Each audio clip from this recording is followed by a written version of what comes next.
রোজকার মতন আজকের দুপুরের খাবার নিয়ে চলে আসলাম। এই দেখো গরম গরম ভাতটা, গরম ঠিক না, আজকে ঠান্ডা হয়ে গেছে।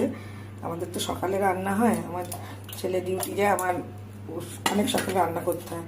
আর রোজকার মতন এই যে কাঁচা লঙ্কা লাগবেই, আজকে লেবু, আর আজকে পেঁয়াজ খেতে পারবো রবিবার। এই পেঁয়াজ আজকে আমার ছেলে বললো প্লেন রান্না করতে, তার জন্য 2টো ডিম সিদ্ধ নিলাম। আর এটা হলো কি পাতার বড়া বলো তো, বলতে পারবা? গ্যাদাল পাতার বড়া, গ্যাদাল পাতার বড়া দিলাম।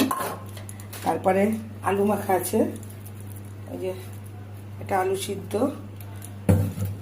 তারপরে আছে পুঁইশাক চচ্চড়ি, পুঁইশাক চচ্চড়ি আছে। এই নিরামিষ বসে বসে অনেক কিছু বানিয়েছি বন্ধুরা। আর আছে কালকের বেলে মাছের ঝাল, আজকে খেয়ে কমপ্লিট করে ফেলতেই হবে, কারণ কি আমাদের কালকে পরশু নিরামিষ থাকবে, সোমবার, তারপরে মঙ্গলবার নিরামিষ আমাদের আছে। এই যে চলে গেল। আর রয়েছে তোমাদের জন্য এই যে পেঁপে দিয়ে ডাল, পেঁপে দিয়ে ডালের দেখো আমাদের আজকে খাবারটা কেমন লাগছে দেখো।